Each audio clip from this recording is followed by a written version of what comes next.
Hey guys, Evan here. How are you all doing today? Today guys, we're going to be talking about the second part of the 6.0 alpha patch notes for Warlords or Draenor.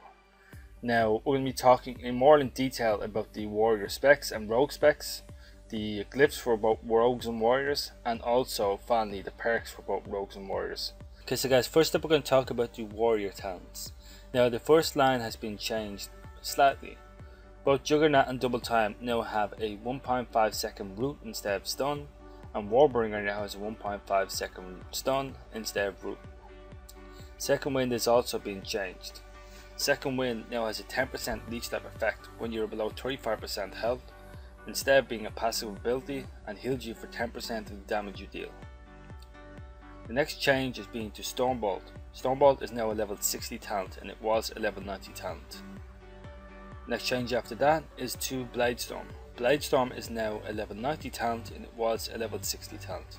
Basically, Bladestorm and Stormbolt have switched places. The next talent line is Anger Management, Ravager and Ignite Weapon. Anger Management, every 30 rage you spend reduces the remaining cooldown of rage and effect abilities by 1 second. Ravager, it throws a war-winning axe on the ground, does damage to enemies within the vicinity for 8 yards for 15 seconds, and also increases your parry chance by 20% for 15 seconds. And the next one is Ignite Weapon. Ignite Weapon replaces Heroic Strike. Ignites your weapon and deals 100% weapon damage, 140 if a one-handed weapon is equipped. It does the damage as fire and causes your aura attacks to deal fire damage for 10 seconds. This ability has no global cooldown. Okay, so guys, there are all the changes for warriors. We're going to go over the various specs we can use and what we should do.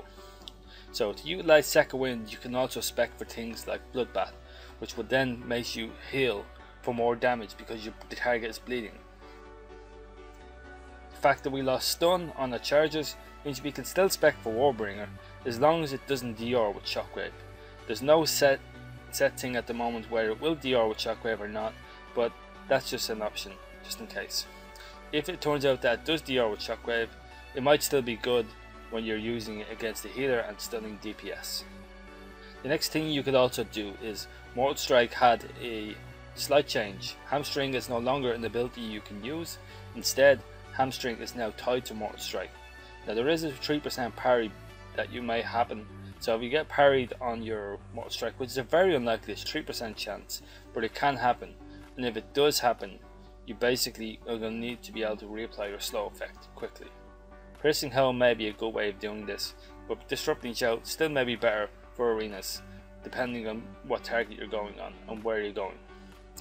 Now the other variety of specs you can also go for is Stormbolt, Bloodbath, which is probably the least likely, but it is a choice. Shockwave Avatar, which is the most likely, because this is where I'm probably going to go. You can also go Avatar Stormbolt, which is another option if you're going to try to stun the healer, but also want to do maximum damage on your current target. And you may be fighting casters, so you may not be able to get triple Shockwave off as often as you'd like. Now the other option obviously is Shockwave Bloodbath. This is also an option if you want to do damage every minute. And obviously the last and final option will be Bladestorm Shockwave.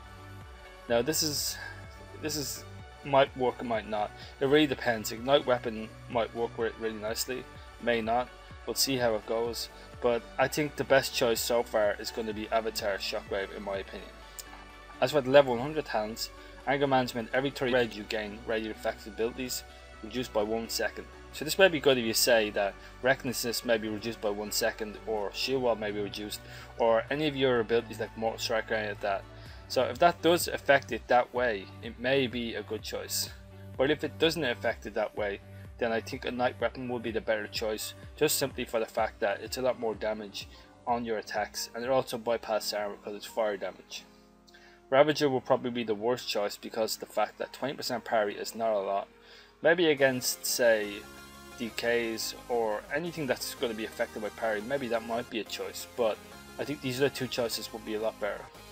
All in all, I think the spec you're seeing on the screen is probably the one I'm most likely going to go with as regards to anything else as a warrior. Next we're going to move on to the glyphs. Glyph of Cleave has been changed. It now makes your Heroic Strike hit 2 targets. Whether this works with Ignite Weapon or not is beyond me, but if it does, it could be pretty nasty hitting 3 targets with auto attacks for fire damage. But we'll see how that goes. Next glyph is Glyph of Drawn the Sword. Each time your parry with Die by the Sword is active, you gain 5 rage. This may be good used in duels or World PvP, or even the BGs. I'm not too sure about Arena because people may wise up and they may stop attacking you. But if they don't, that's a lot of rage and a lot of damage. Glyph of Heroic Leap is a new glyph. Increases your speed by 70% for 3 seconds after using Heroic Leap. This is the exact same thing we have in our set bonus at the moment, so maybe the new set bonus will be probably increase the time of Heroic Leap by 15 seconds or something like that, just like it did with before. Glyph of Mocking Baron, which means Mocking Baron, like I said guys, is definitely still in the game. Your Mocking Baron now causes creatures to attack the tank specialization player you had targeted while placing the Mocking Banner instead of attacking you. This also means that Mocking Banner is also going to be like a misdirect or a tricks of the trade from a rogue, which is kind of cool actually in a way when you think about it. Next ability is Glyph of Raging Blow. If both your attacks from the single target are critical strikes, your next Bloodthirst within 10 seconds heals for 0% more, it says, but I'm sure that's a tooltip error. It's probably going to be like 2 or 3% more. We'll see how that goes. Glyph of Rallying Cry. While your Rallying Cry is active, you also gain 20% leech. Now this does not state an actual health percentage, so you could use Rally Cry at say 80% health, pop your full CDs and stay alive by healing yourself by 20% more damage from what you do.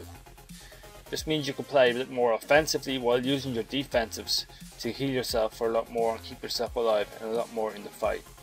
It also heals you for 20% of the damage or healing you cause.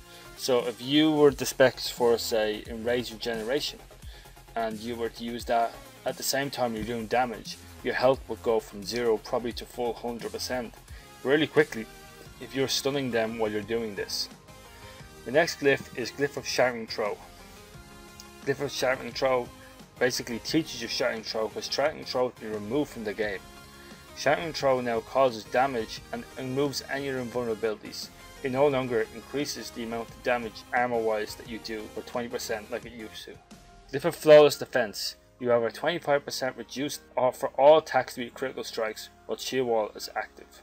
This could be really good used defensively, especially in Arena when you're taking a lot of damage and you want to reduce it by a lot. Okay, so guys, next I want to talk about the perks. Now each one of these perks are for each spec and they're completely different. Some of them are the same, some of them are different. Now every one you get is not going to be the exact same as someone else. Somebody may get one of them and someone may get a different perk at the same level. This is the way it's going to work. It's just to make it a little bit more different for everyone. Different experience, different stuff like that. But the perks are going to be, for the first one, for arms spec, we're going to go with arms first. Increases the range of your charge by 10 yards. So we're going to have a 35 yard range on the charge. That's pretty nice, especially for when a mage or a hunter tries to kite us. Next perk is Improved Heroic Leap. The damage raise of Heroic Leap has been increased by 2 yards. This is not really that great because it's only a bit more damage, but hey, whatever. The next perk is Improved Die by the Sword. Increase the damage reduction of Die by the Sword by 10%. So we're going to have a 30% reduced damage on Die by the Sword, which is going to be really nice actually guys. The next perk is Empowered Execute. This is the one we've all been waiting for guys. Execute damage has been increased by 50%. Oh my god. No more little tickle executes, we're actually going to hit some decent damage guys. The next perk is Improved Colossus Smash. Colossus Smash now generates 10 rage when hitting a target. So we're going to get more rage now from using Colossus Smash. So we're going to gain rage from hitting Colossus Smash as well as Mortal Strike. That's going to be a game changer for us guys. We're going to have a lot more rage to play with, which is going to be a lot more fun in my opinion. The next perk is Enhanced Sweeping Strikes. Sweeping Strikes now last for 5 seconds longer. This is a good thing I suppose. It means you can put it up and like not have to reapply it as often as you did before. The next change, which is one of the ones that people are looking forward to, is Improved Mortal Strike. Increase the damage of Mortal Strike by 20%. 20% guys. Is it Mortal Strike didn't hit hard enough already? Enhanced Slam is the next perk, increases the radius of your splash damage dealt by Slam when sweeping strikes is active by 3 yards. This isn't really that big of a change, but I suppose at the same time it'll make it a little bit more easier for us to do a little bit more cleave damage. Especially if you spec for that cleave, which increases your heroic strike damage target hits. So we'll see how that turns out. And next change is improved overpower. So yes guys, a lot of people worry that overpower was taken out of the game, but it's not. It actually is still in the game, and this perk actually proves that it's still in the game. Increase the damage dealt by overpower by 20%. So it's now going to hit like a truck, as well as critting as well. So that's going to be really nice guys. So we're going to go over the Fury perks. Now some of these are the same, so we won't go over too much in them. Improved Meat Cleaver.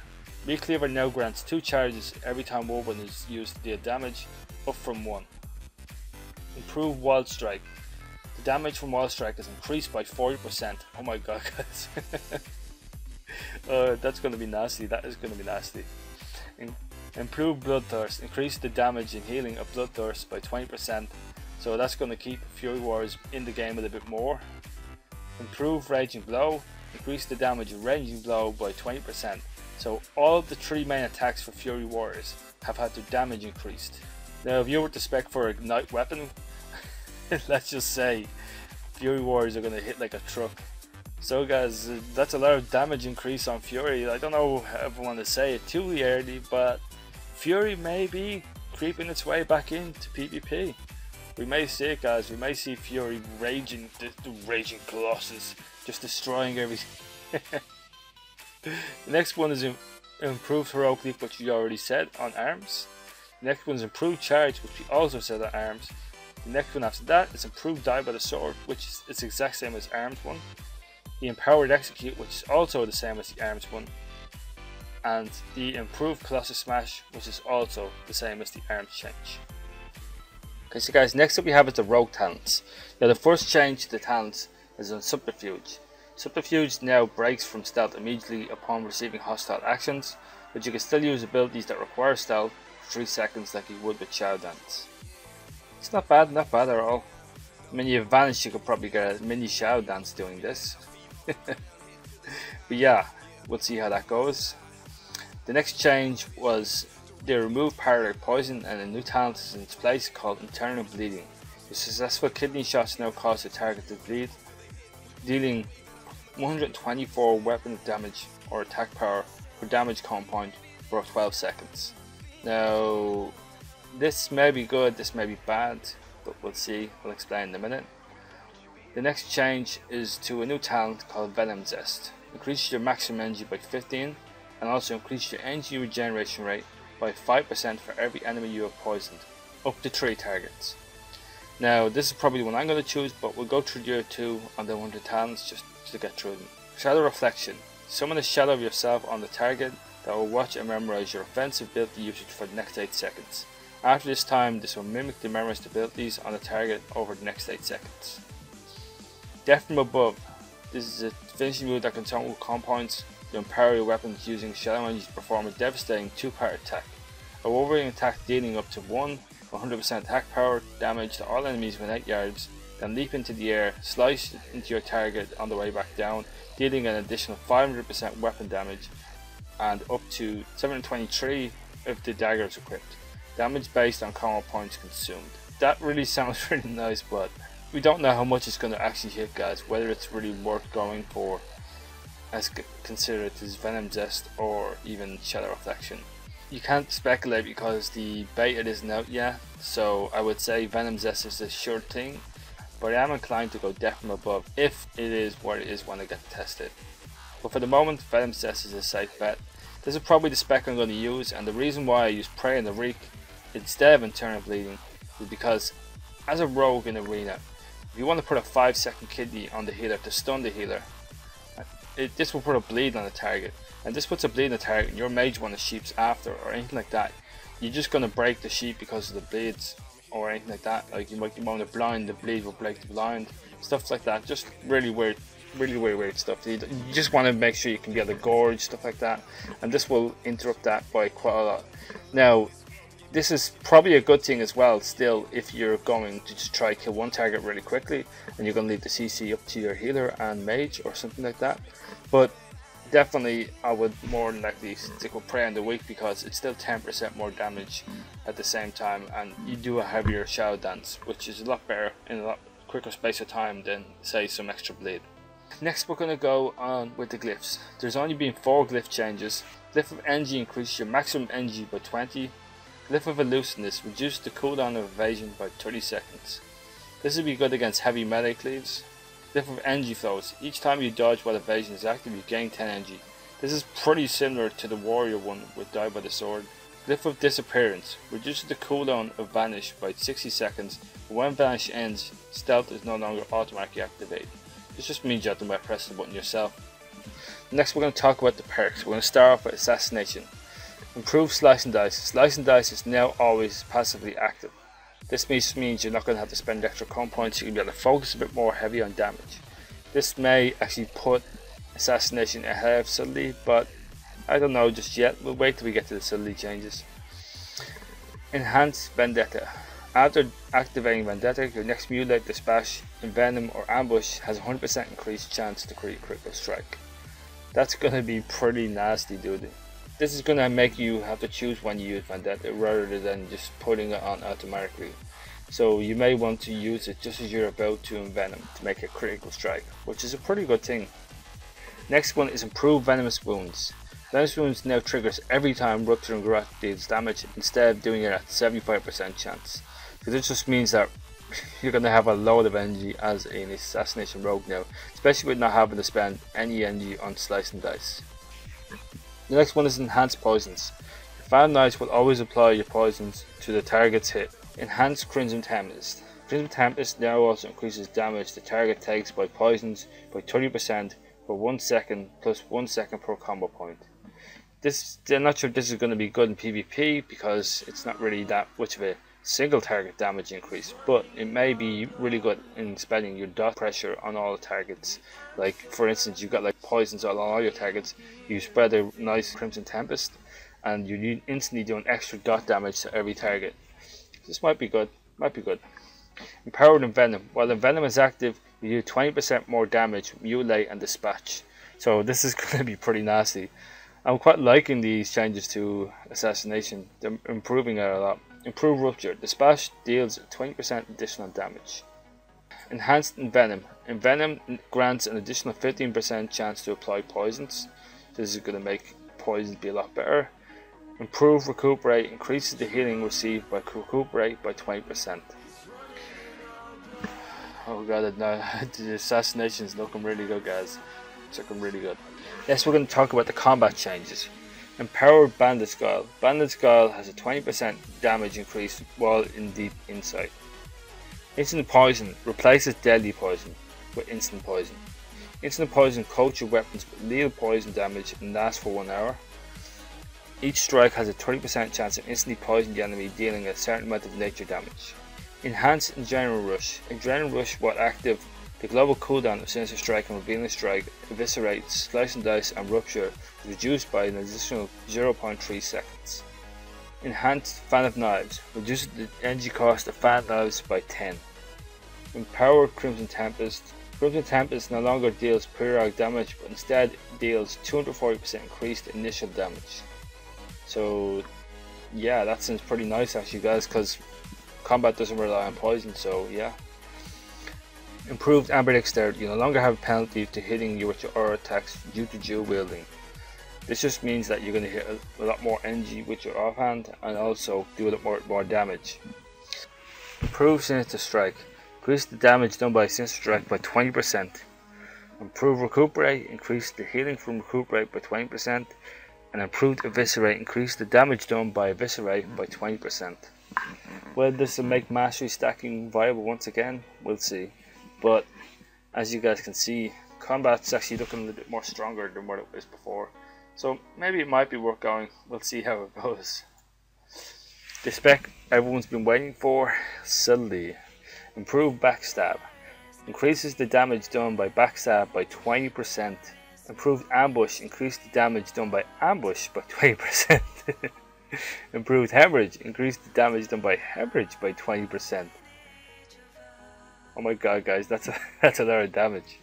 Especially since ambush can hit from the front now. That's going to be pretty nasty during a shadow dance. Vanish. Reduce the cooldown of Vanish by 30 seconds. Enhanced Eviscerate. Reduce the energy cost of Eviscerate by 5. That's just so nice, guys. Enhanced Shadow Dance. Increases duration of Shadow Dance by 2 seconds. Oh god, I'm just laughing looking at these changes, guys. Rose is just gonna rape. Improve Recuperate. Increases the healing of Recuperate by 20%, which is good because rogues need more survivability. Empowered Fab Knives. Your Fab Knives now generates a comp point for each target that it hits. That could be quite nice in 5s, guys. If you just instantly do it a Fab Knives, you get like 5 comp points on your main target. I wonder if that works for pets though. If that works for pets, guys, and the hunter brings out Stampede and use Fab Knives, then that's like 5 comp points on your hunter. Enhanced Premeditation. Premeditation no longer is an active ability. Instead, your Garrote and Ambush always generate 2 additional comp points when used from stealth. This does not apply while Shadow Dance is active, because if it did, that would be nasty. But yeah, that's pretty nice, guys. That means if you apply your 2 combo points on the target while you're stealth and do some damage, but then have to re-vanish and you attack again, you're going to instantly apply the extra 2 combo points instead of having to like Premeditate, because Premeditate was on 20-second cooldown. So if you have to vanish within 5 seconds, you can still get another 2 combo points, which is really nice. But at the same time, you have to remember is if you're a Night Elf, guys, you'll be able to get that more often because you'll be able to go in stealth more often, which is something I'm definitely looking forward to. So yeah, guys, that was all of the changes, both rogues and warriors. Now I would say, looking at both changes, I'm really excited for rogues and warriors in Warlords of Draenor. Yeah, there was some things I didn't like in some things I did, but this guide was the second part of the original guide because I wanted to go more in detail about the perks and the glyphs and obviously the specs, rather than just making a really long video. But yeah, the video was pretty long. Imagine the 2 videos were put into one. But I'm really happy with the changes. I feel like rogues have a little bit more survivability, a little bit more damage. You can glyph for certain things to keep yourself alive, vanish more often, stuff like that. Be able to get in now stealth more often. Warriors are able to get on the target more often because we're going to be at no disadvantage when someone tries to kite us. We're going to be able to get anywhere we need to. But the only problem is we've lost 1 banner, but that's okay. But we have also gained an extra increased range on charge. We've gained quite a few things. I mean, we're hitting a lot harder. It's all in all, I would say both classes are pretty well gone good. So I'm happy for everything that's going to happen in Warlords of Draenor. So yeah, guys, that's my thoughts on the 6.0 Warlords of Draenor perks, glyphs and talent changes. I hope you guys enjoyed it. This is Evylyn now. I love you all. Take care, and I'll see you guys in the next one.